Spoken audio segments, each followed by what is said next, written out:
First, I'll just read just one line of the declaration that the courts made in respect of the Woyome matter, Martin Amidu, second victory in the Woyome matter, and then we'll just start the discussion right there.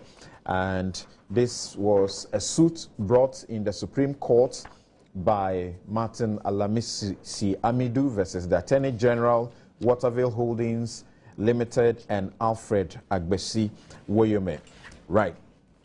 Now, in one of the declarations, the very first one, the Supreme Court unanimously agreed with Martin Amidu and granted certain reliefs that he was seeking. Number one, they say a declaration that the conduct of the then Honorable Attorney General, that's Betty Moldidrisu, who is the first defendant respondent in this case, in paying or ordering the payment by the Republic of Ghana of claims by the third respondent and Austro Invest. Third respondent is Woyome, premised upon a purported foreign international financing engineering agreement arising out of the agreements dated the 26th of April 2006 and other international business agreements arising out of the said agreements with the government of Ghana, which were never laid before Parliament for approval, is inconsistent and in contravention of Article 181(5) of the Constitution 1992 in terms of the interpretations already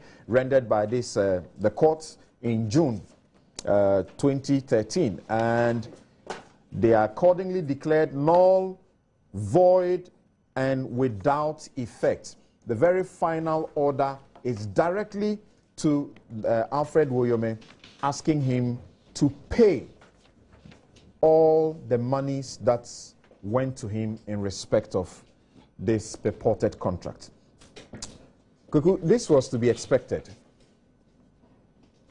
Yes. Yes, why not?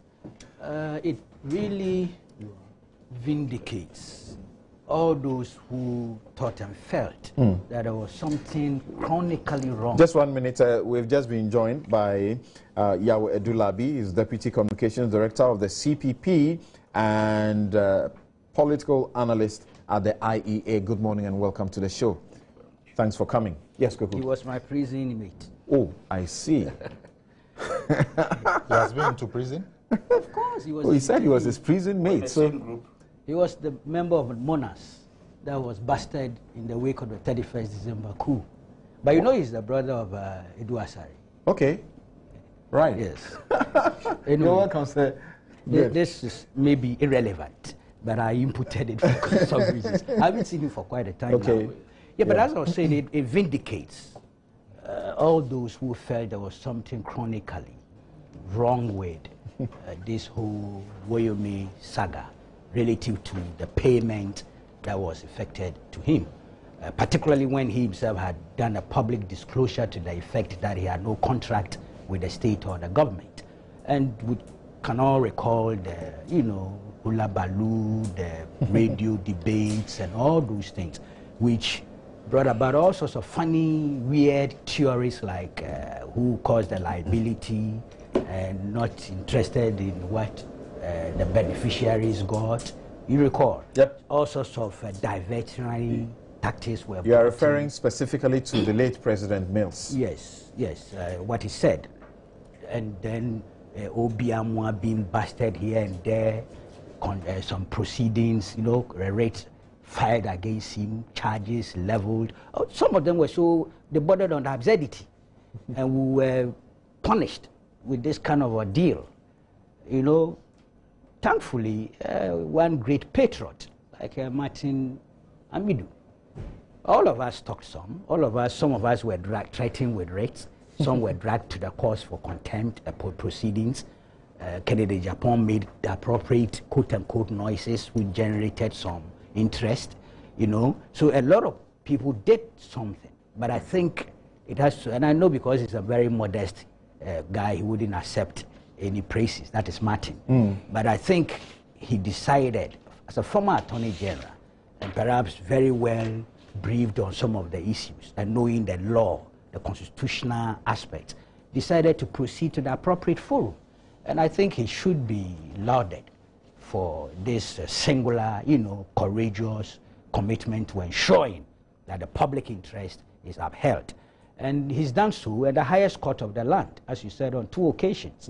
Vindicated his case and the case that other good, well-intentioned Ghanaians believed in. So this is good. It's good for Ghana. The point, as you said, but you raised the critical point as to, in relative to this victory, how do we get a cash? I'm sure you will go into those details. But you will not get a cash if this didn't happen. So this was of fundamental and significant, importance. It had to come first to create an enabling environment within which we could proceed to retrieve the cash and return them into the state coffers. There are difficulties there.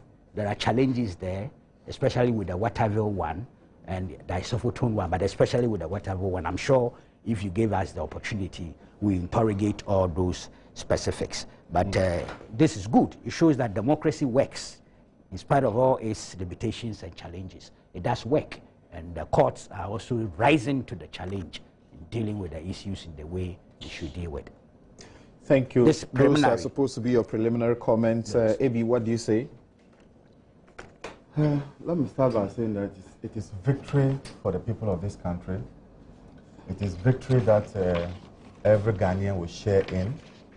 But more importantly, it is kudos to Martin Amidu.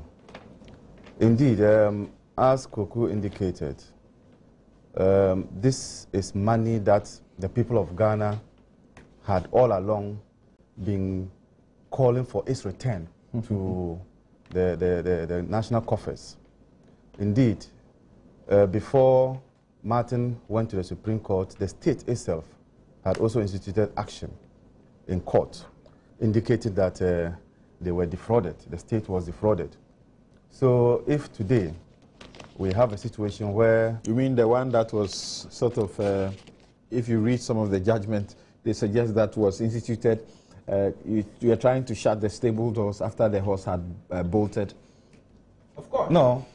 I thought we would not even mention that. If you talk about being defrauded, clearly you did not acquiesce.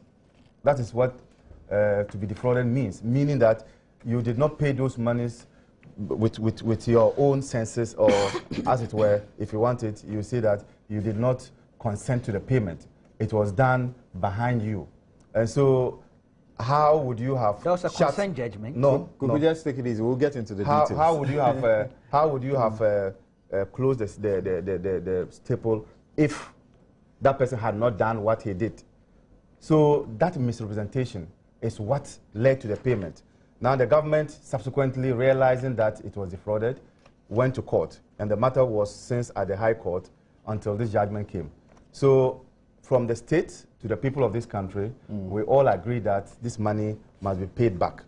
I will only say that Martin Amidu would have gone before the Supreme Court, knowing very well that these contracts were not supported by the Constitution. As a result of that, he was able to turn the tables upside down. Right. And I think that is kudos to him.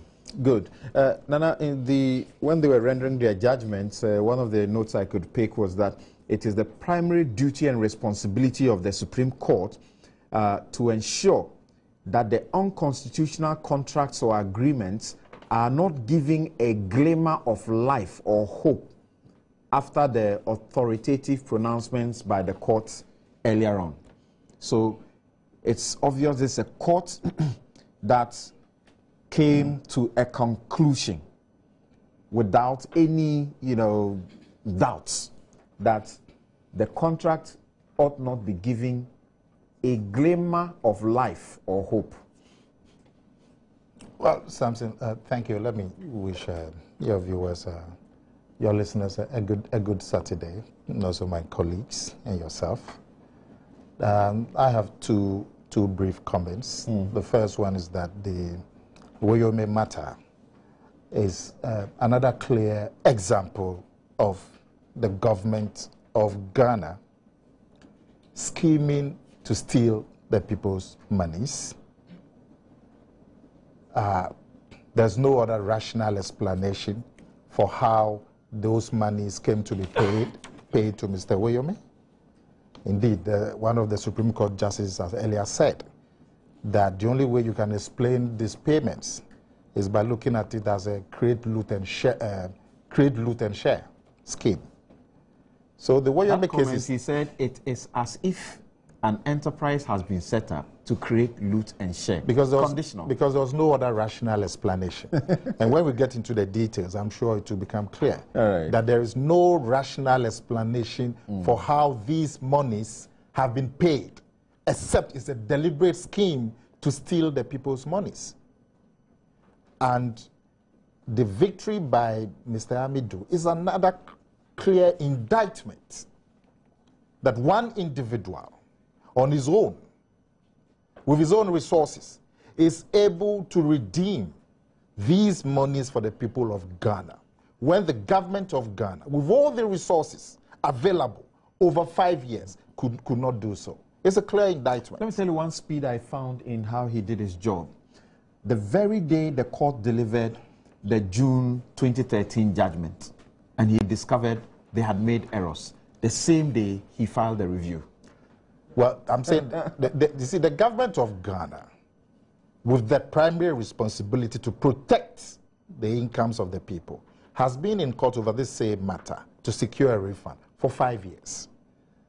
And Martin Amidu is able to spring this payment to the people in 1 year with no resources. So it's a further indictment on the government of Ghana. It is clear that the government of Ghana had no proper intention to secure these monies. They were just going through the motions. And Amidu's victory is a clear testimony to that fact. I see. What do you say? Briefly. Well, what I would say is that this issue of judgment debts has been hanging around our necks for a long time.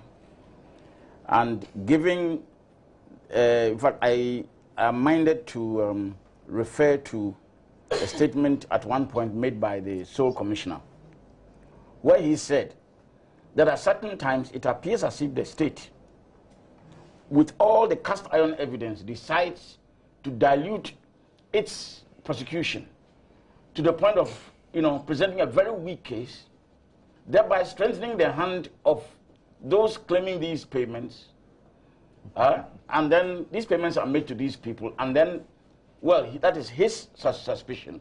People go behind and then, create means of maybe sharing the, the accruals, from the government. Now, what that tells me is that it appears as if maybe state officials, lawyers, and so on, to compensate for the differentials between what they earn as state attorneys and what people earn in private legal practice, decide on such schemes in order to enrich themselves and those of those of the claimants. If this be the case, that may be an aspect of our legal structure to look at, because it can't just be the case that people look at state resources as just some kind of I like the word, some kind of what is it, treasure, where everybody can just go and just collect monies from. If you appear or you happen to be that endowed with some knowledge of some officials. Oh, okay, you are done. You can go ahead. No, you hold on. I'll take it on from here. Now, I'm going to just, as we go on, I'm trying to share bits of my notes with you so that we can be as close as possible to what exactly the court had to say. Now, Kuku, as you know, this was a review application that Martin Amidu had taken. And a part of what the court has said was that the review application, in their opinion, is an opportunity for the court to level up the playing field and give one harmonious judgment for all the persons connected with the 26 April 2006 and 2008 Stadia Agreement. and other related matters to know their positions and bring everything to closure. Do you find that this judgment will do that? Bring all the matters, all the people connected with this, and bring the matter to a closure? Yes, it does. And indeed, it's a review. Yes. So I'm not a lawyer. I don't know if there's any opportunity beyond that within our jurisdiction. It's the end of the road. The door is shut permanently, eternally. Sure. That is the impression I get, and you've educated me to that extent. You see, there's something that I've been thinking of. I think it helps, because if you look at the nature of that contract and its trajectory, and then what happened post the Kufuor administration, you know, fundamentally, because there was a change in administration, some people decided, and I mean Waterville, Woyome, decided to capitalize on that change in administration to go and, you know, make a new bid for some monies that they didn't deserve. It was obvious. Unfortunately, there were people within the new administration who, proceeding on the premise that, look, our predecessors did something wrong, went along with this gentleman and the company and the gentleman. And so that's how it succeeded. It was a certain political mindset, a certain psychology that the opponent or the predecessor was wrong, had defaulted, and but we must deal with it. So they created that psychological environment first, if you recall. Indeed, this is captured even in a budget presentation that the finance minister put before Parliament, where he made the point that was the previous administration that should be blamed for judgment debts that were challenging the national budget. Once they went along with that psychological mindset, it was easier for them to deal with these guys who were making claims that had no legitimate basis. And that is why they didn't find it necessary to consult members of the previous administration or to look for the appropriate records. You remember there was an instance where we were told records were missing, and so but they were relying on Waterville's records. Right. It is this environment, this psychological environment, that created. I don't want to go to the extent of saying that it was actually a criminal intent, because I may be subjected to proving it and I may not have the evidence. But whatever it is, it was reckless, was willful. The court suggests that when Woyome went to the commercial court the first time, the only thing of evidential value that he depended on was the letter that the minister had written to seek to get authorization for the payment. A layman like me, if you read that letter and you think that letter should give somebody that authority, it doesn't make sense, even a layman like me. But you see, and that is why the second question you were going to ask will be very critical. If you read this paper, this this is Woyome's police statement, about 3 or 4 of them. You remember it created problems when I referred to it on this show. Right. Where he talks about the fact that he, let me read the quotation, 2 days afterwards, that is after Betty Mood had asked him to submit a brief on his capacity. He says, 2 days thereafter, I was summoned to the castle to meet Mr. Alex Segwefia. I met him with my counsel, Chris Coker, and the capacity document was discussed. In the conversation, he indicated I was going through the documents with Varasaki. Upon the basis of the clarification document, the government of Ghana did not contest the default judgment, but chose to negotiate it from over 105,000 Ghana cedis to 105 million Ghana cedis to 51 million Ghana cedis. He proceeded further to say that indeed the Attorney General and the State Chief Attorney signed those consent agreements without blinking an eye, with their eyes wide open. What I think the Supreme Court has done, and it helps, is that you see that Article 1815, for a period since 1998, and I brought the appropriate Hansards here, Parliament has been arguing among themselves, MPs, as to what exactly to do, that thing about modification. Right. So that if the transaction is of international nature, how do we go about it? It began when we went for the first presidential jet, the Gulf Stream. There was a debate. When it came to the this the Chinese one, Shanghai. There was a debate, all in Parliament, relative to 1815. Parliament has been a bit, I'm told recently they've set up somebody to try and look at it. But you see, that delay itself created a certain lacuna or a certain gap. I think the Supreme Court, using the judicial instrument, has forced us into a place where there's a clarity as to what ought to be done. I think Parliament can take a cue if it means doing some legislative re-engineering. That, for me, is the higher import of this Supreme Court thing. Post these verdicts, I do not expect any government or any official of state to proceed to engage in such transactions without curing that missive of parliamentary approval.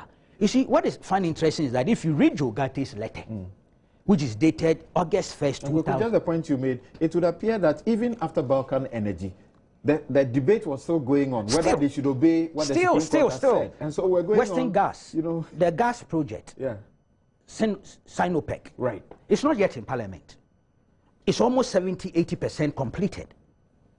Okay? Even There's after an the argument. court has given clarity There that is some you ought to receive parliamentary approval. Yes, so there's a certain inherent global failure on the part of the legislature to do something about 1815, and I'm saying that it's documented. They've been debating left, right, center. Apparently, you see, one thing I realized studying the Hansard carefully is that when they are in government, their position is different.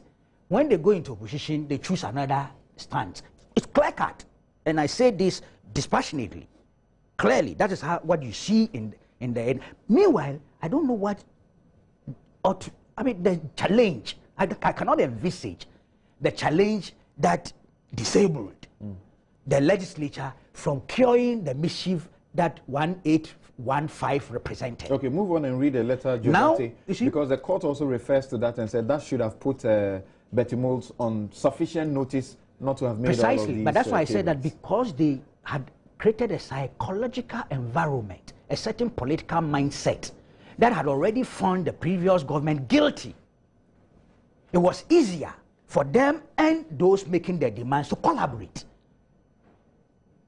to actually proceed to do the mediation for payment to take place. This letter Joe Gatti wrote to Waterville, dated August 1st, 2006, was to the effect that the agreement, the contracts, the April 26th, 2000 contracts, had not become effective because Waterville had failed to fulfill conditions. 2006. Had failed to fulfill conditions precedent. Quite a lot of them here. One of them was signing of the loan agreement. Let me read to be clear. Clause 17, it says, we write with regards to the above. As you recall, the two contracts referred to above were signed on April 26, 2006. It was understood by reference to clause 17 that the signing of the contracts did not bring them into effect. Clause 17 of the contract states as follows, 17.1. This contract shall become effective at the date of the fulfillment of all the following conditions. 1. Signing of the contracts by all parties. That had been done. 2. Signing of the loan agreement relating to the contract by the Minister for Finance and Economic Planning. 3. Wrangling of a legal opinion by the Ministry of Finance and approval of the contract by Cabinet and Parliament of the Republic of Ghana. And Parliament of the Republic of Ghana. Then went on to do the rest. I said, this government now has realized that the fundamental reason why the contract was awarded to the Waterville was the question of financial engineering. And then proceeded, so while reviewing the status of the contract, it came to the attention of Cabinet that the primary condition that influenced the government of Ghana in signing the contract had not been fulfilled. This condition is the engineering of the funding by Waterville, included bridge funding. Having regard to the undeniable fact that time is of essence, government of Ghana finds that it has no option but to raise the funding itself. Since you are unable to satisfy the fundamental condition that influenced government of Ghana's decision being engineering the funding, Cabinet cannot approve the contract. Therefore, the contract cannot be effective. Look, a little consultation between the two sides, if we all agree that government is an ongoing process, would have put the system on alert and they would have questioned Waterville and Woyome. But you see, the worst part was that the lawyer of Waterville, incidentally, relative to the Woyome one, wrote to indicate that, look here, we do not owe this man. This man has nothing to do with the contract. And that we've already paid him the services that he rendered. And this is the termination contract. Termination agreement dated 30th November 2006. Signed by Woyome and a rep of Waterville. This is it. These things were in the system. Okay. So for those who are getting, to know about this a bit freshly or may have forgotten the facts, this is what happened. In 2005, the government opened bids for the stadia constructions. Yes. Waterville makes a bid, is it? Indeed, Waterville itself, strictly speaking, originally didn't take part in the bidding process. Correct. It was VAMED. VAMED, which... And Empower Park. VAMED and Empower Park, which Woyome has an association with. That's right. They were declared as those that were, competent and could There was do not the a complete approval. The Central Tender Review Board does not award contracts. Okay. So they were just about the last point. Correct. But those who would have finalized it is the Ministry of Finance, the Public Procurement Board, and government. Correct. So there was at a penultimate stage, if you like. Okay? Right. And VAMED wrote a letter, September 2005, to withdraw that they've just realized that their local rep had deceived them or misrepresented. They had no expertise to build stadia. They thought the thing was going to be hospitals. So if it was stadia and hospitals attached, then they were interested. Right. So they withdrew. It was how, and the government was challenged by times constraints. So Waterville then comes in. Correct. More or less, inheriting the Empower Park and VAMED things. And there was an MOU dated 30th May 2005 that allowed Waterville to proceed to the field. Correct. But you see, Waterville, strictly speaking, were raising funds. So there were subcontractors who were doing the job on the field, Micheliti and Consa. So they were made to understand, Waterville was made to understand that proceed to the site, start working pending the signing of the formal contract. Yes, the contract becoming effective. Right. Now Waterville engages Empower Park. Yes. Which is led by Woyome. And then they come into the process. That's right. Now the job has been done, and at a point, it is terminated. Yes. And then there's an MOU that is signed in which Waterville is paid. Yes. And because it is Waterville that brings in Empower Park, he pays off for the limited services that they provided. So that's the understanding how it should have been. That ended all the claims that Woyome should have put in. And is it not interesting that when Waterville began to make its claims, Woyome wrote to government that Waterville had exaggerated its claims and that they only deserved about 5 or 6 million euros. He also deserved about 5 or 6 million. I have the letters here. Right. And then Waterville and Woyome were loggerheads. Okay? Only for them, 20th April 2010, for Waterville now to communicate to government that, oh, indeed, both of us work together. We are pursuing our interest. Woyome's interest too is legitimate because it was a component of the financial engineering. Okay, just hold on briefly there.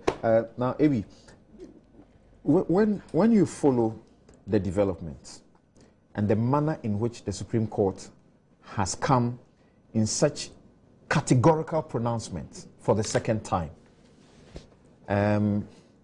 how do you feel about it? No, I feel that it was something that definitely ought not to have escaped those who were at the front of making sure the payments were done. But you see, the Supreme Court failed to acknowledge an earlier payment which was done by the state in terms of what Koko just indicated. No, it's part of it. From the way they've written the law, the judgment, even the first one, it's part of it. No, they're asking them to pay from beginning. I'm saying that they didn't take notice of the first payment which was made to Waterville. They did. Which, for me, did not also go through parliamentary approval. At the time they were paying, I'm not sure that contract had gone through parliamentary approval. So there was an initial payment to get Waterville out, which money was also paid to the other subcontractors. But the question to ask that is that at the time of that payment, that initial payment, was there parliamentary approval? But it was obvious that there was not, based on what I've read. So I'm saying and they that were paid for work done. Yes. Let's get his trend. Yeah. So go on. once there was no parliamentary approval at that time, that payment, in my view, was also unacceptable. Because we are being told that any monies that were paid to Woyome were wrongful payments because Article 1815 was not adhered to. And more so because it was a double payment. That's right. Good. Fraudulently procured. Yes, fraudulently. yes. In the same vein, taking my earlier argument, the initial payment, which was made to Waterville, was also unacceptable, was also unconstitutional, because even at that time, there wasn't any parliamentary approval. So I am of the view that all payments that were made from the beginning to this time should have been included You know what? I'm not sure a pronouncement by the Supreme Court that even those who paid, and that's where I'm coming to. You notice that the ruling seems to be talking about the payment to Woyome, but I think that we should extend it to also those who paid the monies, even at the time that the contract was not. We need clarity. Okay. No, the judgment talks about. Let me read this order for you. We need clarity. You are confusing the issue. Issues like what I'm saying, that there was an earlier payment, and I'm of the view That that is implied. See, the Attorney General's action. I am of the view that those who were also responsible for that payment. Can I read this order for you? Yes. The fourth order of the court is this: an order directed at the third respondent, that is Woyome, to refund to the Republic of Ghana all sums of money paid to him upon or as a result of the unconstitutional conduct of the Attorney General in the purported pursuance of the said inoperative agreements of 26th of April 2006. And I'm saying this is the understanding. I know you are coming to ask for Waterville. That's the point. Now, in the 2013 judgment, that's right, the directive or the order was at Waterville. That is why Martin Amidu said, no, I need it. I also asked that it should be directed at Woyome as well. And you have left Woyome out. And you are saying you have left Woyome out because the matter is also being pursued in the commercial court. So the commercial court will determine that part. And the court said we declined jurisdiction. This time round, it says we will not. We will go ahead and ensure that Woyome too is brought in. So can I bring a little point? Let me finish this, then you may get the drift.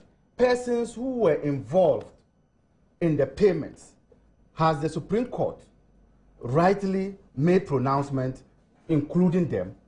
And I said that, yes, but again, it should have extended same to those who made the earlier payment.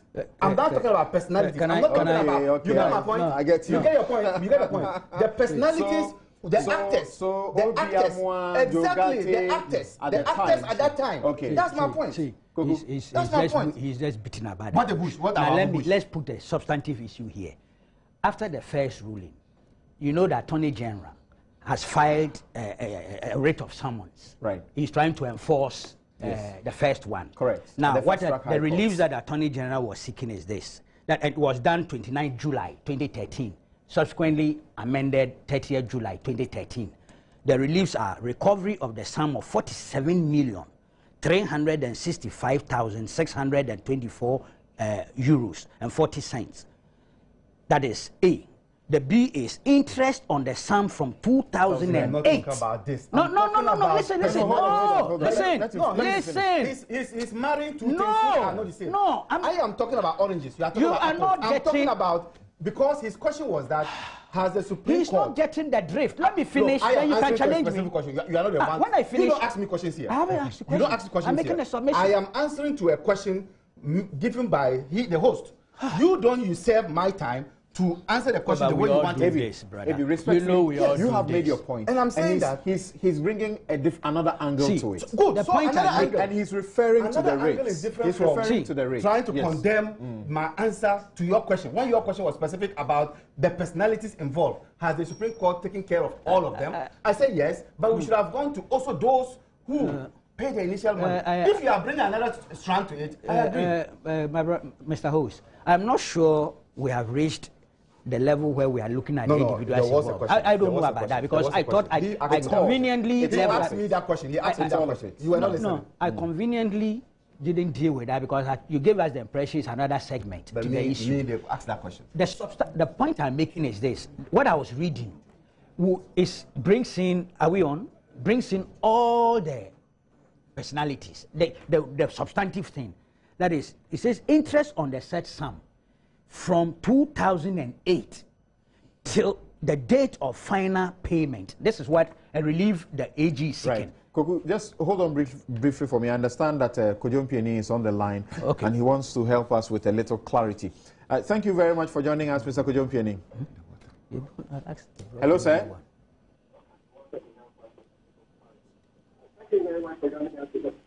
Thank you. Right. Thank you. Right. So you were chief of staff at the time. What is it that? Yes, what's your intervention? Well, I heard AB. I think I got it right.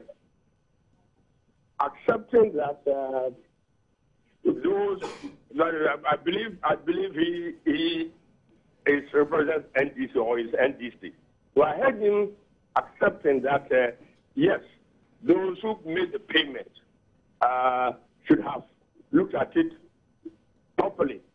But you know, the problem with us in Ghana is that after accepting that, he wanted to also put some blame on the previous government by saying that what the Supreme Court have done also should have taken into consideration the earlier payment made to Waterville. That's why I want to explain things to clarify things. You know, we did not pay any money directly to Waterville. When we met with Waterville and we said, look, this agreement cannot go on. But we appreciate you have done some work. And the work you have done is part of the contract or the work being done by the two contractors who have taken it. So what we are going to do is that any time the contractors present the documents for payment, you together with the consultants will assess the work which you have done. And then the payment will be made to the contractors, and the contractors will pay you. So this is the way we do. When we realized that we didn't have any contract with them, but we also realized that they have done some work, and contractors were on the two sides doing some work. And to pay them, we said that this should be done through the contractors. We are not going directly to pay you anything since we don't have any real contract with you. So this is what really happened. So for him to say that the Supreme Court should have referred to the previous payment, I think he missed the point. Well, so what he's interested in knowing is this, that yes, you may have done valued their work and paid through the contractor, the substantive contractor, properly contracted subsequently. But at that time, was the contract approved by Parliament? We didn't have any contract to go and send to Parliament. I think Mr. Kwagubako was reading some letter from the Attorney General to you. There was no contract to send to Parliament, but we accept that because we thought that they would be able to arrange for the financing, and we were getting late. So okay, go ahead and start the work while you arrange for the financing. But we got to a stage when we realized that they just couldn't do it. So we said then you can't have any contract. But we know you have done some work, so we pay you through the contractors. So there is no contract to present to Parliament. Okay. Okay. Thanks for that intervention. I think that will be fine. Now, you are interested in knowing whether or not that the contract still had gone to Parliament. I think what would change that situation will be whether we still have an international, component in the transaction. Mm-hmm. The Austro Invest, is it? And the Austrian bank, the Austro Invest thing. And that didn't materialize. Right. That brings in the international angle of it. Is that not the case? Which requires the the process to be put so before on Parliament. what basis did they pay, or they just dole out money to that contractor? On Which what contractor? basis? They paid, it's here, the letter is here. No, they paid I'm saying Consa that. and Micheliti. I'm saying that. Who were Consa the sub... Yeah, Micheliti. They were the subcontractors in the field. When government decided that whatever contract had not become effective, the thing was re-awarded through the Public Procurement Board to Consa and Micheliti. And then whatever, of course, were demanding the monies for what they had done. The government, this is the letter, this Kojo Mpini's letter dated 24th October 2008, that we have paid the contract sum to the contractors, because them now we have contract with. He has explained that. Yes, and the consultant will determine the extent of the work you did and let them pay you that. Right. And I'm saying that even if you take that out, substantively, my appreciation of the Supreme Court thing is, and especially because of the Attorney General's reliefs, she sent the interest back to 2008. Meanwhile, whatever was paid 2010. Am I right? Right. So I get the impression that the Attorney General is seeking to put all those payments on board. Am I right? Because that is pursuant to the order of the court. Thank you. All payments. Thank you. So, Ebi, you can continue with your presentation. So, for me, at this point, I am of the view that much as the Supreme Court has brought this matter to rest, I also think that moving forward, as it were, the Parliament should begin to put in place mechanisms which will arrest this situation so that we don't further find ourselves in such a situation. Yes, so stop this poor attempt at political equalization, which is what led to all this mess. No. What you should know is that, the payment made to whatever. I'm telling you, that's why they went and brought in Africa Automobile. They went and brought, you remember, all those ridiculous things. But who abrogated those contracts? Which contract? Which only contract was abrogated? There was nothing like that again. That's why you guys got everything wrong. About sunshine something. Who abrogated that? Thank you, gentlemen. You are done with yours. Let's hear Nana Kumia.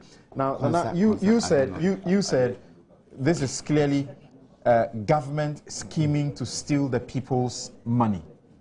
But we have clear, separate individuals who are involved in the business. Why do you put it at government? Samson, it's a very funny situation. You see, this matter does not involve one or two individuals. It is not possible to spring government money because one or two individuals collaborated. These monies that were sprung to Woyome passed through Attorney General, passed through Ministry of Finance, passed through Comptroller and Accountant General, passed through the Bank of Ghana. 4 major institutions with the political direction, with legal directorates. It's not possible for Mr. Woyome to conspire with some attorneys and spring this payment. It's not possible. Now, when you look at the sequence of events, Samson, you would not be able to run away from the conclusion that this is a deliberate attempt across government to take people's money. And it's not just Woyome. It's not just Woyome. You look at Waterville, it is the same pattern. You look at the others, you can see a similar pattern. It cannot be inefficiency. Kweku decides to call it reckless. It cannot be recklessness. It is deliberate. It is deliberate. It goes beyond people just being reckless. Now, you have a new government comes into office. Somebody comes to you and say, oh, I did work for your predecessor. He didn't pay me, so pay me. Samson, what is the first thing you do? You ask your predecessor. This gentleman says he did work for you, you didn't pay him. Is it true? Isn't that what you do? No, you don't ask your predecessor anything. Now, if even you don't like your predecessor, you don't want to talk to him, the person who came and said he's done work, won't you ask him for documents? Won't you ask him for contract that shows that he has there's an obligation to pay him money? No, you don't ask for the contract. You don't consult your predecessor. You don't ask for the contract. And you went ahead and paid, started paying money. We are told that at a point when one point where the monies were going to be paid, the first 40 41 million Ghana cedis? The first 41 million Ghana cedis. Something happened at the Bank of Ghana. So the check was delayed. And then Woyome went to court. Obviously, he was prompted to go to court. And then he went to court. The state didn't put up a defense. So the court awarded Woyome 105 million. Then the finance ministry was presented with a situation where, because the 41 million had delayed, it had ballooned to 105. So the finance ministry said, oh, then I should quickly go and negotiate and pay the 41. Then Woyome comes and says, because of the delay, add 10 million. So it becomes 51. Then we are told that President Mills, that's what we are told. And may I remind you that the money originally was in excess of 100 million. And yes, it was in excess of 100 million. Yes, 105. Yeah. And it was through the process of the negotiation and settlement that brought it down to the amount. But you are saying what I'm saying. You are saying exactly what I'm saying. That the finance minister was asked to pay 41. That the process was started. Some delay came. And then Woyome went to court. And then asked for the full 105. And the state didn't put up a defense. So the court didn't have any choice but to grant the 105. And then the state comes back and says, oh, please, as for the 105, we can't pay, so we'll pay you the 41. Then Woyome says, no, I'm going to take 51. And then they started paying. Then we are told that the president at that point got wind of it and asked that, no, don't make any payment, go to court and defend this matter. So the government, which had said that there was no defense to the matter and they were going to pay Woyome, because they said that a former deputy minister had written a letter. And that letter showed that there was some obligation to Woyome. Now they go back to court. Mind you, when they agreed on the 51, they went to court and said, we have agreed on this 51, and it's a consent judgment, and the court agreed. And the payment had started. Then we were told President Mills stopped it. Then they said, go to court. The court had asked them to pay in 3 tranches, starting with 17 million. Yes. They themselves had gone to the court with that arrangement. Then they went back to court, and they said, oh, we made a mistake. We have just discovered that Mr. Woyome didn't have a contract. And what is the basis of this thing? The same letter written by the former deputy minister, which they had used as evidence that there was a contract with Woyome. It is the same letter that they took back to court to say, this letter shows that there's no contract. And then the court tells them that, okay, you yourself, you've come to me that you are going to pay this money, it's 51 million, 3 tranches. The payment for the first one was due. Mr. Woyome said that he had borrowed money from banks based on the fact that he was going to be paid 17 million. So the court said, to be fair to Mr. Woyome, He had borrowed from NDK Financial Services also. Yes, 2 banks also. So the court said, okay, to be fair to Mr. Woyome, because you have already made this agreement with him, and he had gone ahead and borrowed money, just pay him the first 17. And let him do guarantees, write guarantees that if he loses the case, he will refund the money and all of that. And stay the 34. What happens? The government goes behind the court, the High Court ruling in September, and goes to negotiate with Mr. Woyome and pays him on the blind side of the court all the 51 million Ghana cedis. Now, how can anybody tell me that this is just a mistake and this is simple recklessness? It goes beyond recklessness. The collusion is very clear. Because when we are told that the president stopped it, go to court, and you went to the court, and the court said, pay only 17, how do you go behind the court and pay all the 51 in 3 tranches? How do you explain this? How do you explain it? And then everybody goes back to sleep. Then there's an Auditor General's report, and it captures the payments to Woyome.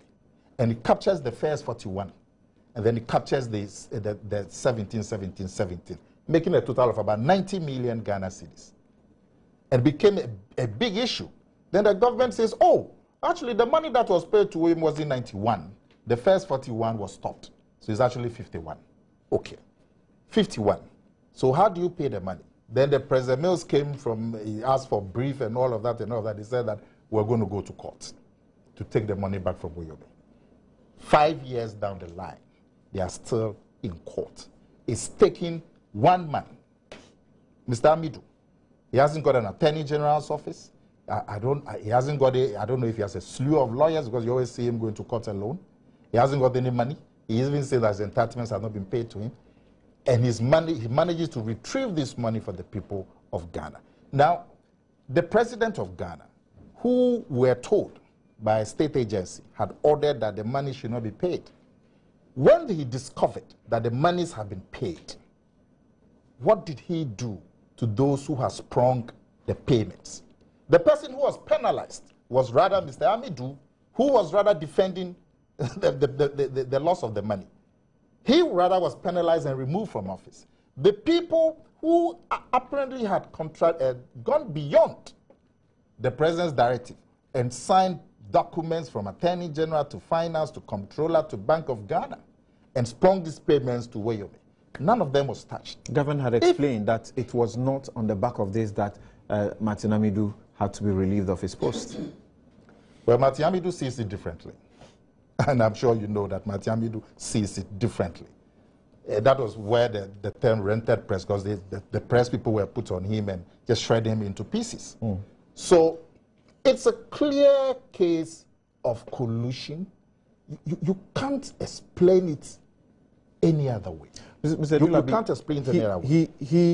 He gives this deliberateness charge on those who were involved in the chain and ensuring that the money was paid. How does he defend that when we discover that the same people you say paid it deliberately are back in court and told the court that initially were under a mistaken belief that we did not have a defense to his case, and that's how he got the money.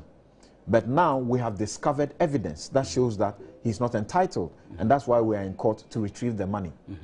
Well, I will put it down. Answer the question, because I'm the one who made No. I want him to. He hasn't Okay. My answer is that, Samson, the very government who went to court and said there was some contract based on one letter written by a deputy minister of finance. When they went back to court, it is that same letter that they used to show that there was no contract. So that was a mistaken belief, as he indicated.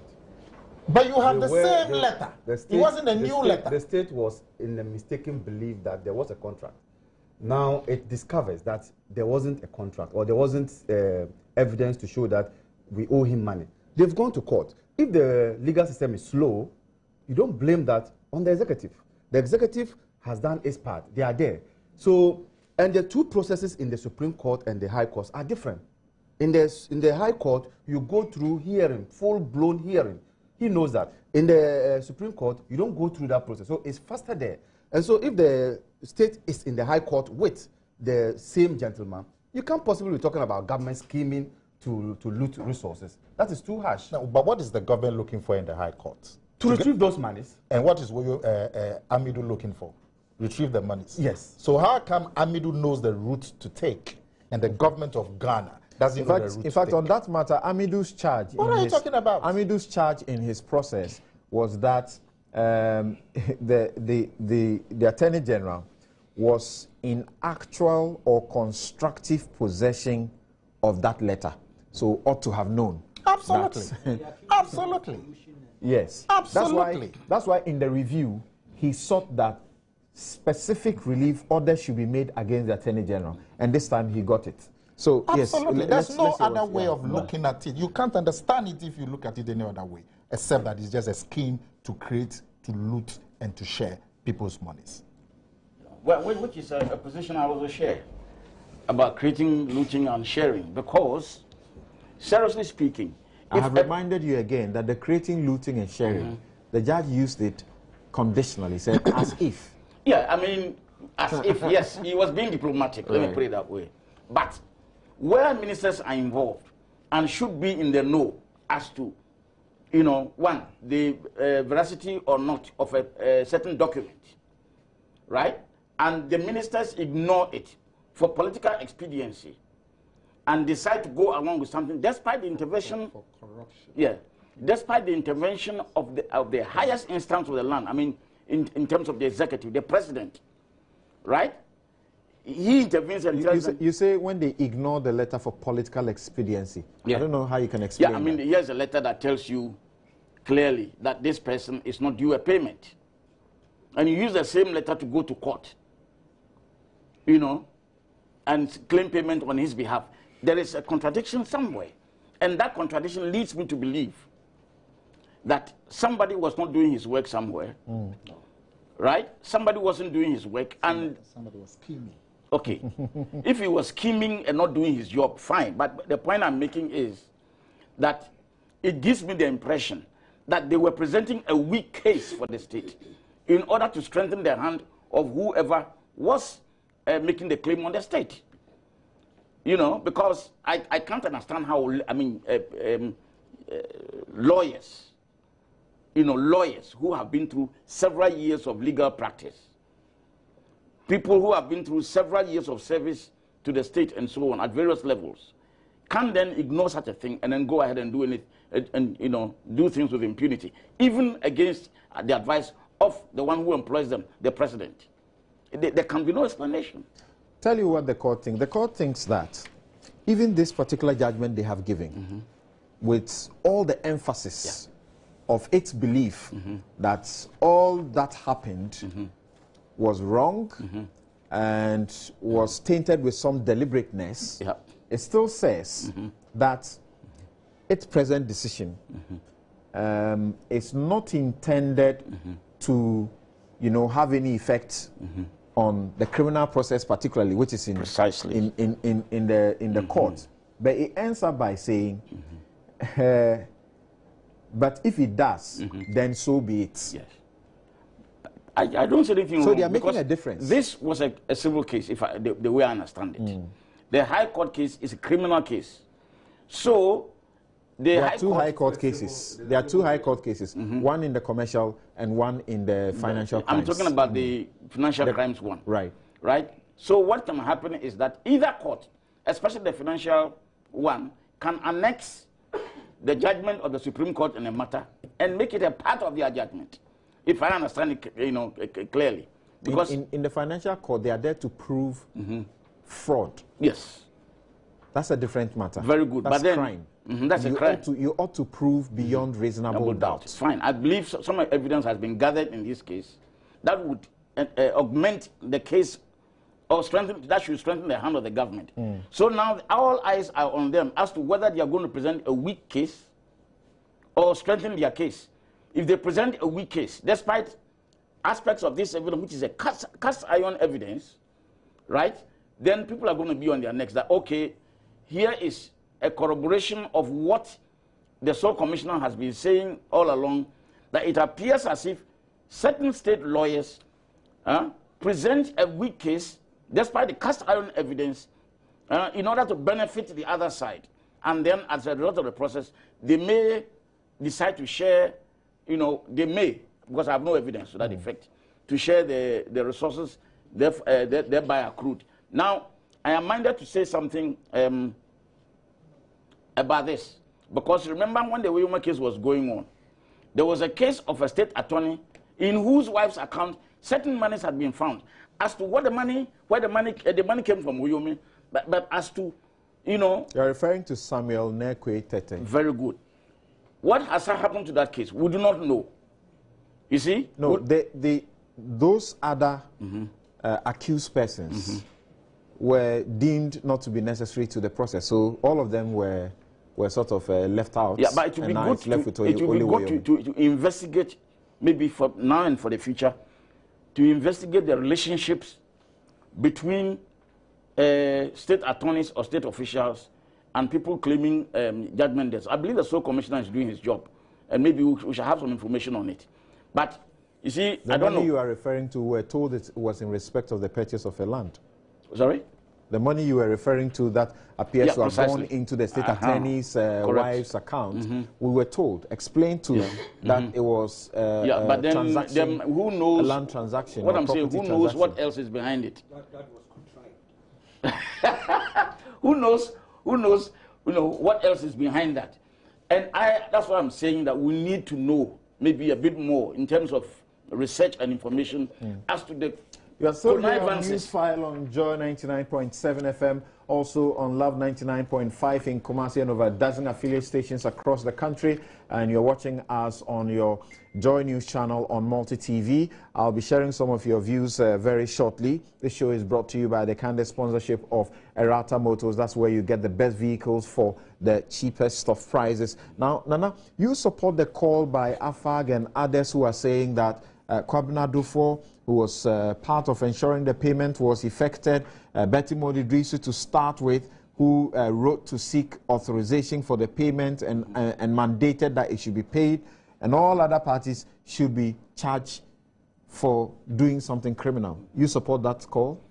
Absolutely, Samson. Absolutely. The major questions that those officials have to answer. I mean, number one, there was no contract. So on what basis do you process payment by somebody who claims he has a contract? You haven't seen the contract.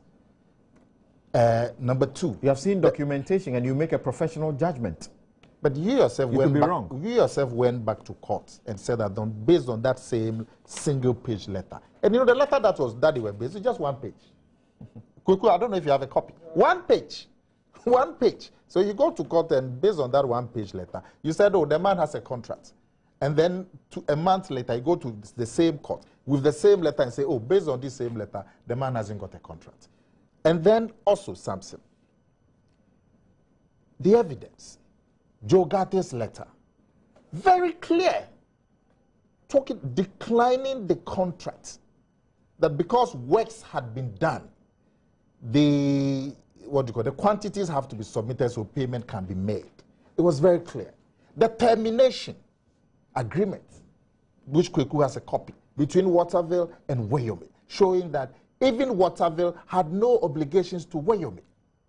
Even Waterville, that had an arrangement with Woyome, had the termination contract. How much more you, the government of Ghana, with no obligation whatsoever with Woyome? How do you go and pay? Do you need dwarfs to tell you that this is collusion, or you have to go and sit on a high-rise building like my friend to see? It's clear collusion. And people who took part in this processing the payments, have a case to answer. The Attorney General's department has the discretion, to make that decision. Which one? Why would you think that they have not made that decision to look at prosecuting such persons? Which decision? The decision to prosecute. But if they don't, that is where impunity comes in. That's where impunity comes in. If the Attorney General makes the decision that nobody is liable, when clearly, even with the court's ruling, clearly people had slept on the job, and sleeping on the job has occasioned such loss of taxpayers' monies. And it's not just Woyome, it's Waterville, another 22 million euros. Woyome at that time, over $30 million. Do you have any particular, criminal charges in your mind as you speak that should be slapped against them? Asking me to prefer criminal charges is a little difficult. The only body that can prefer criminal charges would be the Attorney General. No, what are you thinking? What do you think the Attorney General should go to court and say, Betty Modidrisu, Kwabena Dufo, Mante Newman, what have they done? The laws causing financial loss comes readily to my mind. It comes readily to my mind. You ought to prove willfulness. Yes, the willfulness is very clear. The letter is there. How the documents show. I mean, the court said that this thing, you can't explain it except that it's a scheme. And if it's not a scheme, if somebody came to you, something, as you sit here, if somebody came to you and said to you that, look, I did work for your brother and he hasn't paid me, and I hear that you have succeeded him, so pay me. You wouldn't ask for evidence? You wouldn't contact your brother? That is it true? You wouldn't do anything of the sort? And there are other documents that showed you that the man has no business whatsoever with you. And I discovered that subsequently, and I changed my mind. You changed your mind. Do you still sustain? You didn't change your mind against me? You didn't change your. You were instructed. That's what we're told. Okay. And then you went to court. Let me finish this. You went to court, and the court said don't pay. Any criminal charges like he's suggesting, like causing financial loss to the state, will be sustainable against the individuals that have been so named? Something before I get there, you would have to recognize that in the first application by Martin Amido, the Attorney General did not oppose it. I don't know, even in this second one, I'm sure he did not oppose it too. So that is a clear indication of this, the state or the government's intention of supporting what was happening in the Supreme Court. And you are a lawyer, you know that if you are opposed to an application, you are at liberty to file an affidavit in opposition. But this was not done. So that's a clear manifestation of the government's intent to support what was happening at the Supreme Court. Now, the government should have done that in the first place. No, the government is already at the High Court. The government is already at the High Court. A private person under the Constitution, all of us here can go to court. Now, when you go there, the state comes to support you whilst fighting at the lower court. So it is a clear indication of government's commitment to support what was happening at the High Court. Else the state could have opposed it. Okay, hold on. Yes. You see, the point about the matter is simply this.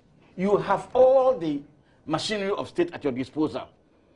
And you have the institutional knowledge and everything. So why go to the lower court when you could easily have done the best thing of going to the Supreme Court? For me, it smacks of incompetence. Go to the Supreme Court against itself? Yeah, why not? Because in this matter, which at Martin Amidu too, the Attorney General is the first that it is against, the Attorney General. Okay. Martin Alamisi Amidu versus Attorney General Waterville and then Alfred Woyome. So fine. If what is it, you have all that evidence, right? Why don't you just simply look at it and say, look, the state has no case in terms of giving the money to Woyome.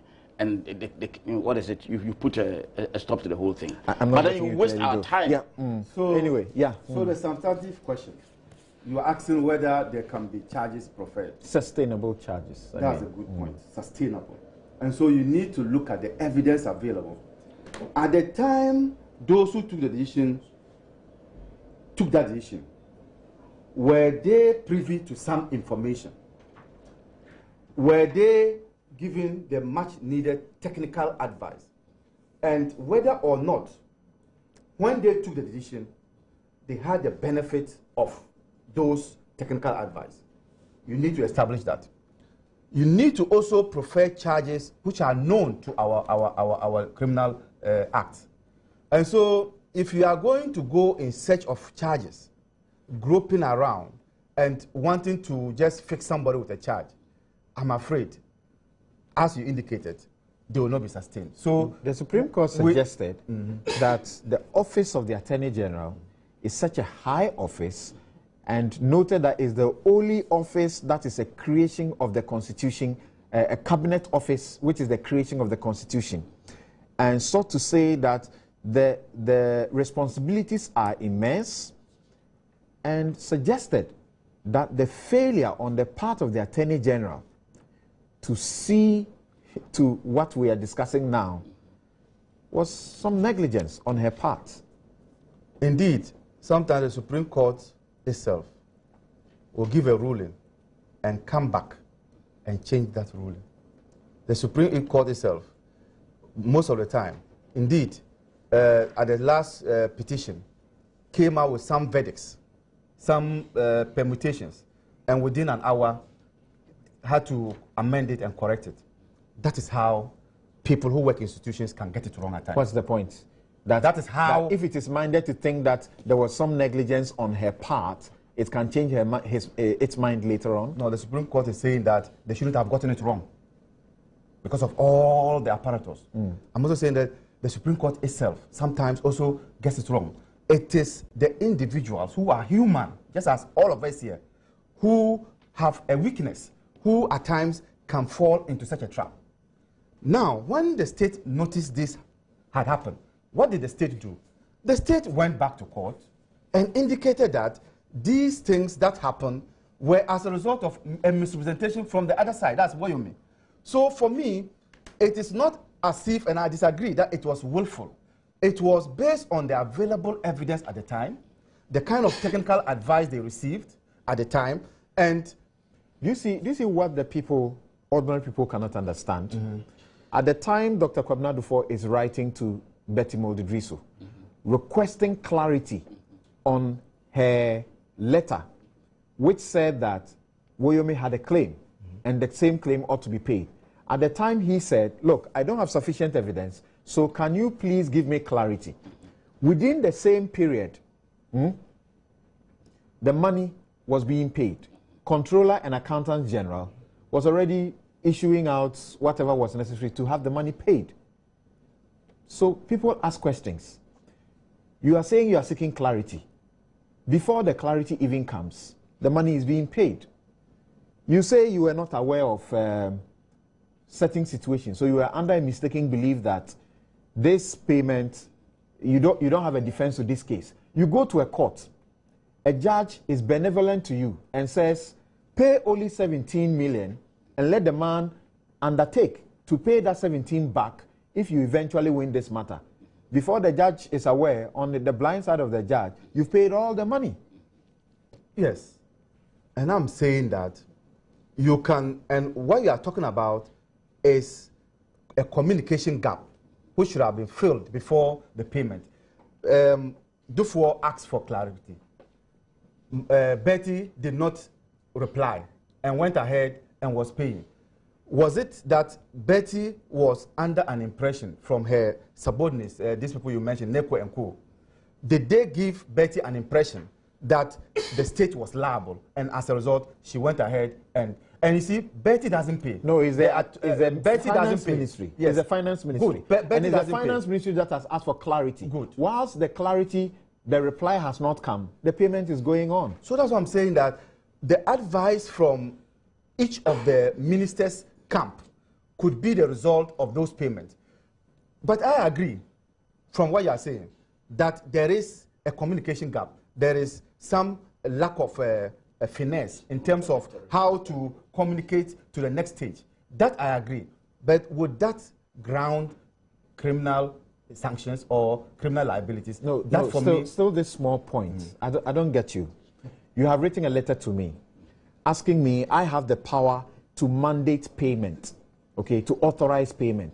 You have written to me. And I write back to you that I don't clearly understand what you are talking about. Can you explain to me? Now, whilst your explanation has not reached me, payment is going on. And I'm saying How do you explain that? And I'm saying that the one who was paying could have been under an impression from his subordinates. He could only have done that with my authority. And my authority ought to go to him. Yes. I have asked for clarity. The clarity has not come. And that's why I'm saying that there's that lack of finesse in terms of, and I admit to you that second point, that there should have been, that gap should have been breached. The reply should have gone before maybe the payment made. So, but the question is, can that ground any criminal liability? That's the question I'm asking. The question is from minister to minister. So why can't the Attorney General, after the finance minister has said, provide me with some clarity on this matter, why doesn't she route her address, her response to the finance minister, but then, oversees the payment of this thing? It's minister to minister. Let's not mix them. Yes. You see, what Amaliba is saying cannot be true. It is not some new evidence that came that you could say that evidence. Okay, you have made that point over and again. It is the same evidence, so it cannot be true. Right. Now, one point. Even when the government was in court and had been in court for 2 years, when the matter broke, the Deputy Attorney General was able to tell Ghanaians that government had no case. Isn't that what happened? Even when the same government was in court, the Attorney General was prosecuting the matter on behalf of Ghanaians. The Deputy Attorney General was telling us that there was no case. Evidence available at the time. And when the evidence changed, so why didn't the state go to court? No, why were they in court? He is a lawyer. When evidence comes, he would advise his client accordingly. When fresh evidence comes, he will advise the client differently. There's no fresh evidence. There is. Where's the fresh There is. evidence? And so, for me, fresh evidence? It is based on the evidence available. Which one? Which one? If they're available... But the letter was already there. No. Was it available to him at the time? It is there doesn't mean it's available to him. Jesus Christ. Something can be there. Has it been discovered? Don't. Something There were. Has it been discovered? The very it is there. So what they are saying, maybe what they are saying, they are here. What they are saying, have I discovered what is now? General then they don't believe her. That's what they're saying. They don't. Okay, fine. You don't believe okay, that. if you don't But believe he's it, saying that at the but time, something can be there, but it has not been discovered. And if it has not been discovered, and later on you discover it, you can amend your argument, and that is what has happened. Samson. Now, The question do is you very feel simple. also, very finally and small point again, do you feel I think we also should that, just for go. example, the IOCO report, which remains interim forever, because we haven't had any final report since it was issued, that said that the president had made about 2 interventions to try to stop the payment. Don't you think that those calling for criminal, prosecution, their call would rather help to clear the precedent, so that it can be clear that these people were instructed to reverse, and they did not reverse the payment. He gave the orders directly to so and so, and they didn't do that. And those people ought to suffer some. My candid view on that one is that I expected those officers to have been fired at the time. Okay. As to whether this can ground criminal Administrative. Yes, I expected that. Having defied the instruction of the president, they should have been fired at the time. Good, you are not making progress. But as to whether that can ground criminal liabilities, I am not in the know. But those persons should have been fired at the time. I see. Kweku, what do you say about the call for criminal prosecutions? Well, the good old professor, our own very former president, Professor Mills, actually went in that direction, if you would permit me, that famous liability theory speech answer he gave to Radio Gold. And I would read. He says, I would want to tell the beneficiaries that I am not out to embarrass them. No. The allegation was made that Mr. Woyome was paid because he was NDC. I want the whole country to know that since we came to power, we've paid a lot of judgment debts, and the country must know the size of those debts, who incurred them, and the payment. Perhaps as further step, we have to find out who incurred the liability, because if the court awarded the judgment or awarded the cost, whatever it is a way of saying that the beneficiary is entitled to it. Now, who made it possible for that beneficiary to be entitled to that amount? So we may have to look critically at the issue of when these debts were incurred and who were responsible. But I believe that at the end of the day, those who say they want justice will say that, Mr. President, let's not stop here. It is important for us to find out whether they willfully caused financial loss. And I want to assure them that I will oblige them and take any further steps. It is important to find out who caused the loss, who incurred the liability. What did the court say? Mind you, Quality Grain involved $20 million. Some of the payments that we have made are much more than $20 million. Correct. So we have to look at the list and ask ourselves, how come that money which we could have used for some developmental activities have had to be paid to people who have been wronged? So once again, I want to emphasize that the beneficiaries are not my target. The people of Ghana must know how much we have paid and ask who caused the liability which has resulted in the payment of this judgment debts. So the call is in order? It's in order. Now see the list. The documentation here confirms everything. You had a situation where the chief of staff was involved, the secretary to the president was involved, the two deputy chief of staffs were his assistants. You know, there were 2 deputies were involved. You had the situation where the attorney general was involved. You had a situation where the finance minister was involved. He wrote a certain letter to the president, which, if it's properly evaluated, we see that he himself had problems with what was happening. That may help him in the course of any investigation or prosecution. Then, look, key, and I wonder how come that gentleman was not also on trial. The director of legal finance ministry. It's incredible the things he did and wrote, because he was in the previous administration, was the director of legal, strategically well located, and should have appreciated all the documentation. He wrote many times. The name is Paul Asimeni. Yes, Paul Asimeni. He was part of the first group of people who were charged. And they filed a nollie prosequi. And he got off the... meaning we are not interested. It's mind-boggling. Mind-boggling. You think it's recklessness? Oh, in the financial law state. No, I chose my words carefully because if I say criminal, I've then elevated the scale, and then I may be in. So I chose my words carefully. The law is that's why that I said the Attorney reckless. General is not obliged to explain when he files a nollie prosequi. Yes, I agree. Yes, but in all the drama unfolding, when I said reckless, willful, and willfulness, the law captures it in the financial, causing financial loss. It's the willfulness must come, recklessness must come for it to be sanctionable. Or right. So I knew exactly what I was doing. I didn't want to go elsewhere. But see, look at this tall list of reputable, intelligent, well-educated people who had been entrusted with state responsibility. And can you imagine how one man could have swindled them? You listen to this last quote. This is Woyome's 14th March 2012 statement to the police. He says, at the time we went to court, ample evidence existed that the political executives were dealing with me, and I did not conceal any document or information from them. They had all the documents I had and could have caused a defense to have been filed by the state, or even go to set aside the default judgment if they had any defense.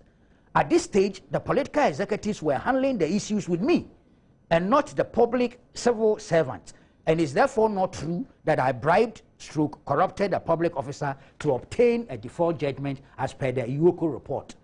The AG, with her eyes wide open, signed the settlement agreement. And this is Woyome? Yeah. Yes. Which formed the basis of the default judgment. Need I say more?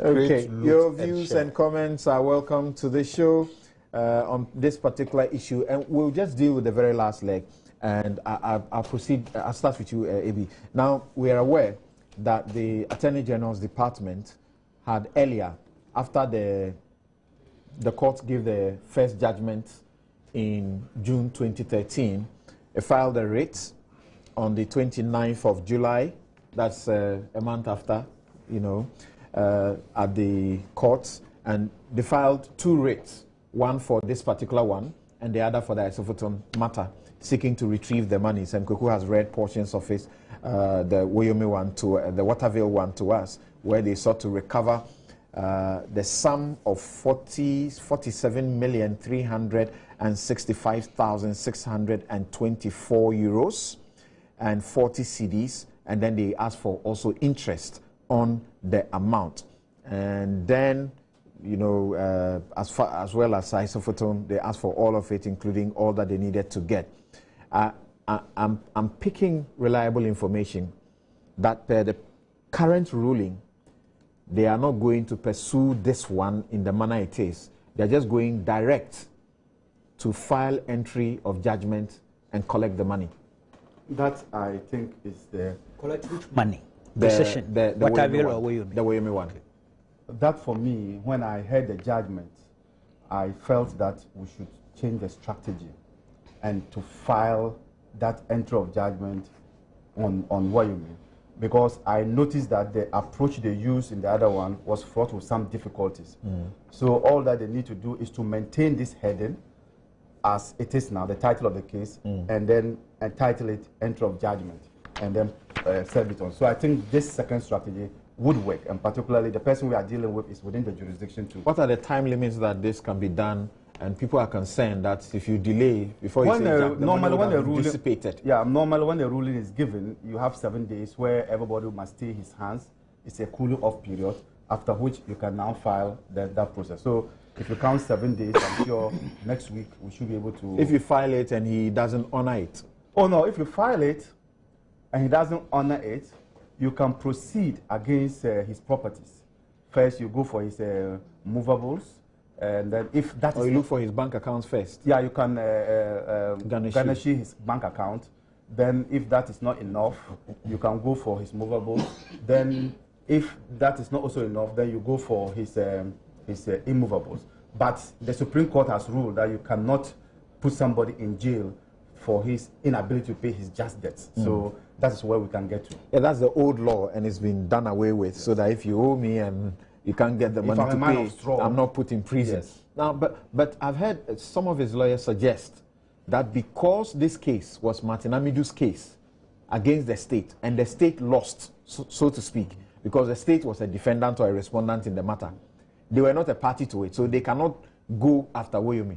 No, when you look at the ruling, it says that the monies must be paid back to the state. Right. Somebody must be acting on behalf of the state. Correct. And those who are acting on behalf of the state are those that we are talking about as Attorney General. Okay. And they may also need to pay attention to Order 43 of the CI 47, which says that you don't have to be a party to a suit to even benefit from the fruits. If the court says you are supposed to benefit, you can go ahead as though you were the victor and still claim your money.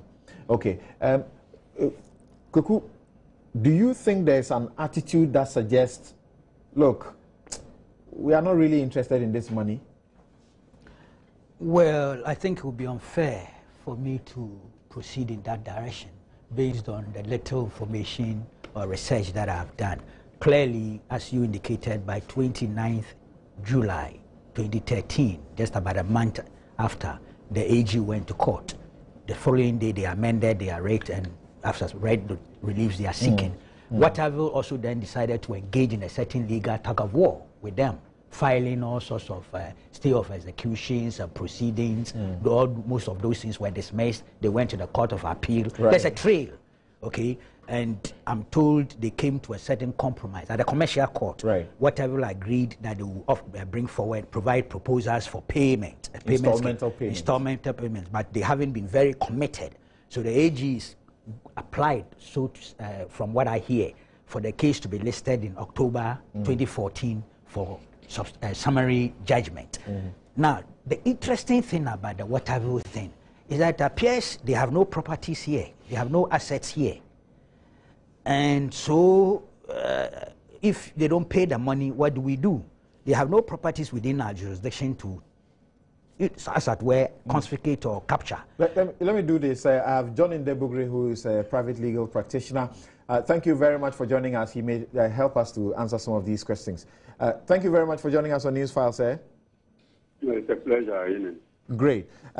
First of all, let's pick your brief, view of the outcome.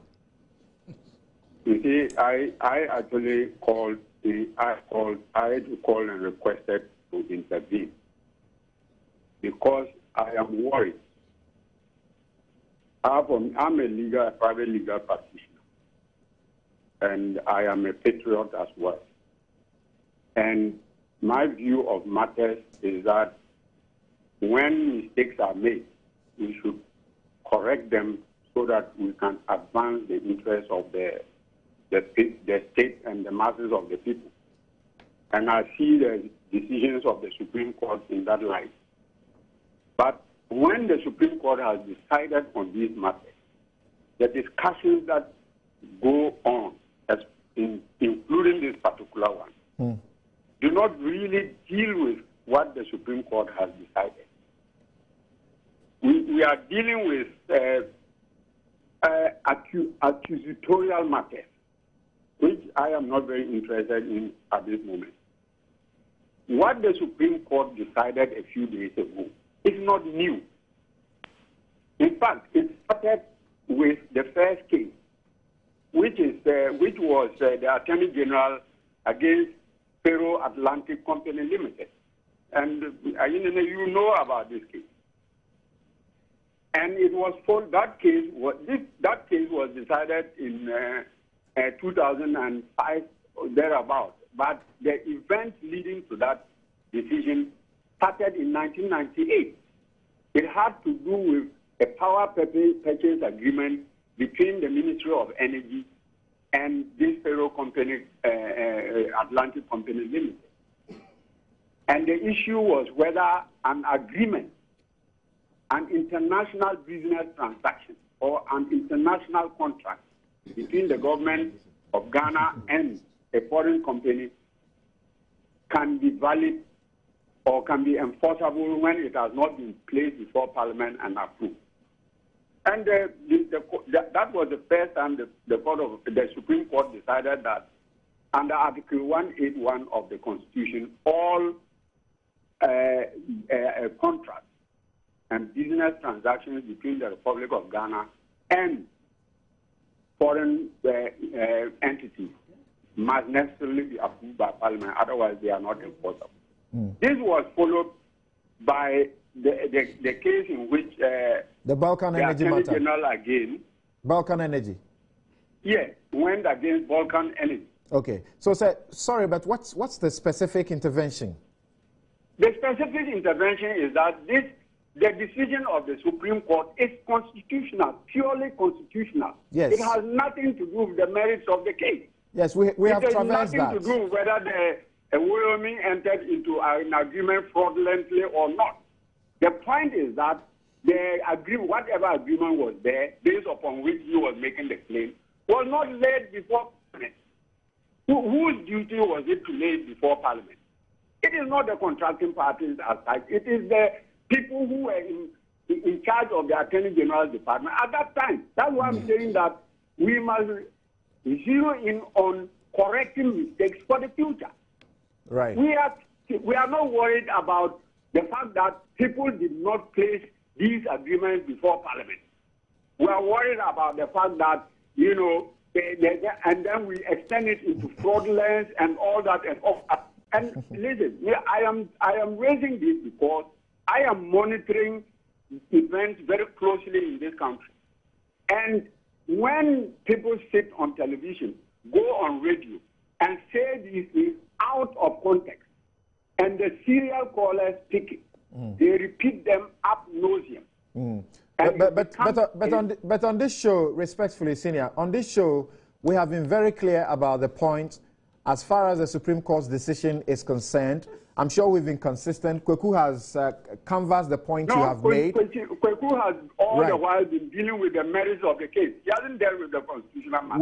We did. And he spoke about the fact that even Parliament is looking at how it can really make that particular provision a lot more workable. Correct. No, how? It is not Parliament that is. It is not Parliament that is to make it workable. Parliament doesn't initiate action by itself.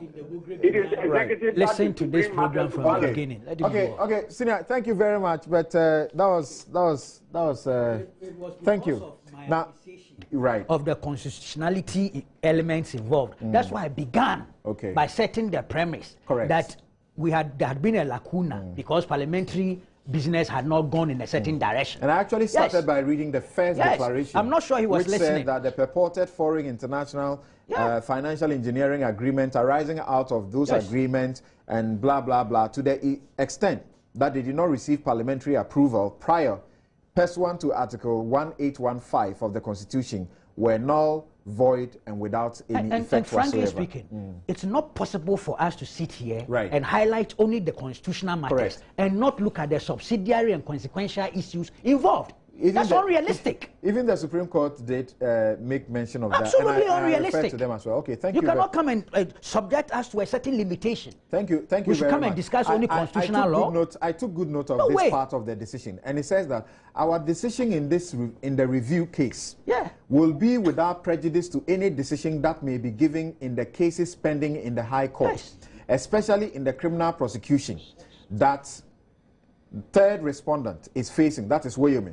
However, if our decision in this review application leads to favorable decisions for the first respondent, that is the Attorney General, in the civil and criminal proceedings, prosecutions, then so be it. Yes, and pay back the money. Is that not an issue? Does it not flow from the judgment? Right. That constitutional job that they did. Pay back the money flows from there. We are not entitled to discuss modalities. Well, I'm not surprised at my own good friend in this intervention. Now, Gilbert Richmond Roxon says in Accra that, Samson, good morning, please assist me with this clarification. Did the Supreme Court rule that there was a contract or agreement, but since it did not have parliamentary approval, it therefore null and void and did not have any effect? Well, it said both. There was no contract. If there was a contract, it did not receive parliamentary approval. Simon from Wale says, Samson, an injection of the 51 million cedis from Woyome into the economy can fix the road from Wale to Bunkurugu. Ibrahim Kopa in Tamale says, per the ruling of the Woyome case, it has set a just justifiable foundation to prosecute Madam Betty Moldedrisu, Honorable Batinodro, Kwabena, Dofo, Newman, etc., for willfully causing financial loss to the state, since their actions and inactions have caused the state of such gargantuan loss. Assuming from Kumasi sent that one, or you are not, this is assuming from Kumasi, please, I would like to know the time frame within which Woyome will have to pay our money. Well, just simple. The Attorney General is pursuing it, and there are days within which, like Abraham Alba explained to you, after 7 days they can pursue him. If they pursue and he's delaying, they have all sorts of processes. Garnish his bank accounts, go and get his assets, and defray the debt. Spike from Ohio, USA, says something. I salute the justices of the Supreme Court for the outstanding verdict. Woyome and all his accomplices who connived to dupe Ghana should vomit the 52 million Ghana cedis with interest. A big shame to him and all who are involved in this scandal. Right. Ibrahim Kopa, you again. I won't take a second message from you. We'll take a quick break here, and then we will return to deal with the other matters that I have intimated to you we are supposed to deal with, and we'll try and see how we can run against the time presently. We'll be right back. So your most authoritative news analysis show, Newsfile. I'm Samson Ladia, and my guest Abdul Malik Wekubako Jr. Have Abraham Amalba, have Nana Akomia, and also Edulabi. Thank you very much. Now, let's go to the phones quickly and talk to Nana Atodazi. He's a lawyer, former Chief of Staff of the Republic, and he's been counsel for Betty Moldedrisu, the former Attorney General, whose name has come up very strongly on this Woyome payment. Good morning and welcome to Newsfile, sir. Good morning. Right. So the point with you is there are calls for your client to be prosecuted criminally. What do you say to that? Well, thank you very much, and thank you to your listeners. I'm speaking from Senti, right? The what do you call it? The chairman of the various political parties. That's resource. They are meeting with them now. Well, we've had quite a bit of call this week for the arrest and prosecution of Madam Betty Moldedrisu in connection with the Woyome saga. I will quickly just say that it simply does not arise. I mean, 2 years ago, we had the same clamor. Mrs. Betty Moldedrisu and I had to appear before the police CID. There were the host of police directorate, legal directorate. We went to a very long session. At the end of it, they have all the information, they have all the material. If they were minded to prosecute her on evidence, yes, they would have done so. So I don't think this is not new. This is nothing really new. I see. I mean, everybody has his own viewpoint. I don't want to stop them. The thing in the public's mind is that, look, if it were any ordinary civil servant or so, they would have been facing, prosecution by now for that act of not being able to determine from the word go that Woyome was not entitled in the first place to any payment, and he didn't have any contract with the state, as the state presently is contending in all the both cases, criminal and civil. Let's not confuse things. The Supreme Court has come out with a decision. Prior to the Supreme Court decision, issues were not that clear. You see, you don't criminalize an event because of a ruling or a new law. Our constitution, our political regime, it is against retrospectivity. You understand? Because the event is now seen to have been wrong, then it means that, the person was wrong at that time he did the act. You see, basically, I think we should draw a line between administrative acts and then criminal acts. I'm not saying if Betty Moldedrisu is found to be criminally, caught in that, of course, nobody will defend it. Nobody is going to her aid. But basically, this is an administrative decision. It has a discretion. It didn't begin with her. There were other people involved. Beyond her, the matter also went to the Ministry of Finance. They set up a committee. They investigated it. In one case, they refused to pay. And subsequently, after reviewing it, they decided to pay. You say it's an administrative decision and ought not to be looked at from a criminal point of view. The Supreme Court was very clear when it said that the office of the Attorney General is such a high one, and the responsibilities are so immense, and it did not understand how she could fail to have seen through this particular one, especially because she had the benefit of a lot of information to be able to make the judgment correctly. Yeah, but let's not take it too far. The Supreme Court also recommend criminal prosecution. Look, in the realm of public administration, there are various sanctions that is given. We don't sanction people for wrong decisions on account of yes, they are making an error of judgment. You know, otherwise nobody else will survive or will be in public office. Just like Martin Amidu, who in his pleadings makes a charge of deliberateness on the part. Makes a charge of deliberateness. Let me just finish. Who makes a charge of deliberateness on the part of the Attorney General? The public also thinks that there was some deliberateness or willfulness in the process, and that is the reason they are asking that she ought to be held.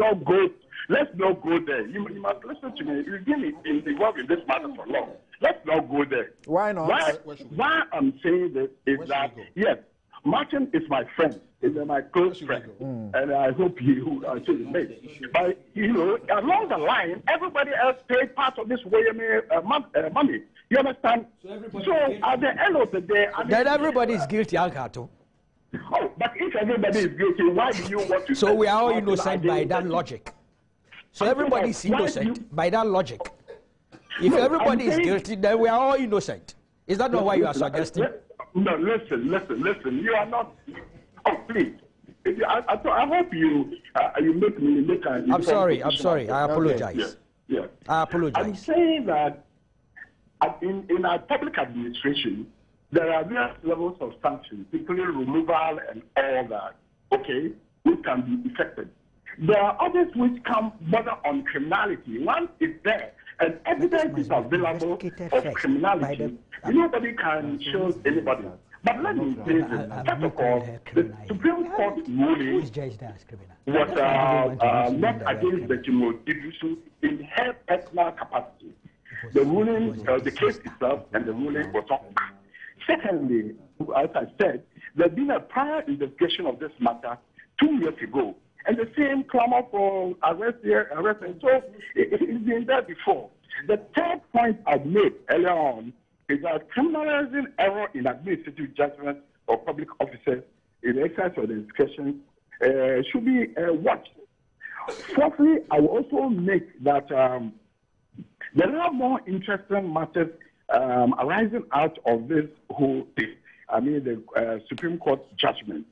I was in a case that came was brought up against Balkan. Balkan Energy brought up. I was representing Zenith Bank, who had lost almost $30 million on account of some approval a prior Attorney General had given that you didn't need to come up with a financial instrument back to the Supreme Court to Parliament. Subsequently, that decision was set aside. You know that you need to go to to Parliament with it. The point I'm making is that the wisdom of yesterday may be different from the wisdom of today, depending upon how the state of the law is determined by the Supreme Court.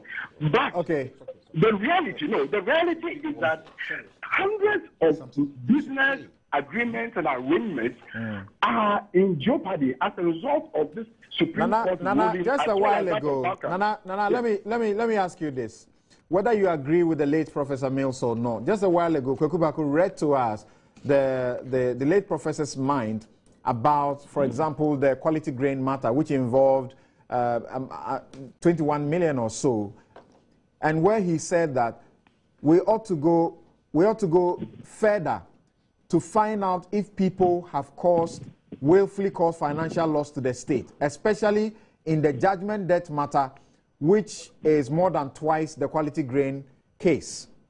Would you say? But I'm no stranger to the quality grain case. No. I'm saying that he was talking about the principle. Listen, please, allow me to deliver. I said I was a first accused in that particular case. I have my own views about the whole concept of willfully causing financial loss. I think that it's a dangerous law. It is a law that can create problems for the whole country. Yes, it was NDC that came up with it. They never prosecuted anybody on the rate. But there were prosecutions. A-Life was there. One Kwate, two was there. It's documented. There were prosecutions. We actually needed you under the NDC to speak directly on the question of call for criminal prosecution of your client, and you've made your point very clear on that one. Thank you very much. We are not pressed for time. Sorry, but we have very limited time to continue with the show. If I make a last point before you get off, I'm saying that basically there are challenges arising out of this the Supreme Court ruling, which we must take a more serious look at. And those issues pertaining to our legal, business, corporate regime, where many people have invested in the country in various times, and then the Supreme Court ruling seems to nullify all that. Now, the Supreme Court made a proposal that Parliament must clarify the situation, but come out with some regulations to make yes, we have dealt with all of that extensively. Thank you very much indeed for your time, sir. Nana Atudazi is counsel for Betty Mold Idrisu, and he disagrees that calls for her to be prosecuted are unwarranted, and that this is only an administrative error and should not be elevated into the realms of criminality. Now, you've heard about Airtel Adom Praise, and Airtel Adom Praise is featuring Israel Houghton and CC Winans and some local artists at the Perez Dome Jowolo today at 5 p.m. So there are tickets available. You can get a ticket by simply if you can get Airtel Adom tickets at front desk of Joy FM, Airtel stand at the Accra Mall, First Gate, Airport Shell, Perez Dome, Airtel office Ring Road Central, Adom office in Tema Community 2, or via Airtel Money for a 30% discount. Jane Ann Supermarket, Medina, Legon, Goyal Service Station, Legon, and Goyal Service Station, Peshi. Thank you very much. The regular tickets are going for 100 Ghana cedis and VIP for 150 Ghana cedis. You can call 026 700 7410 for your bulk orders and delivery. Adom Praise, ye be him. And solid, sleek, and sexy. You will find it all at Tonic Ghana. If you live Jeep, you will love Tonic, home of the latest classy luxury Jeeps. Okay, alluring Chryslers and the most durable Durango and Dodge Ram, is it? Our new Chrysler 300C will offer you a royal ride home, and fuel consumption is the lowest in its class. Okay, so that's for you, so you can get this very nice cars to drive and enjoy. The show is brought to you by Bank of Africa, strong as a group and close as a partner. Star Travel policy from Star Assurance. Star Assurance, that's your solid partner. MTN, welcome to the new world. ZipNet Internet, that's simply reliable. And Falcon Properties, you must own property yourself.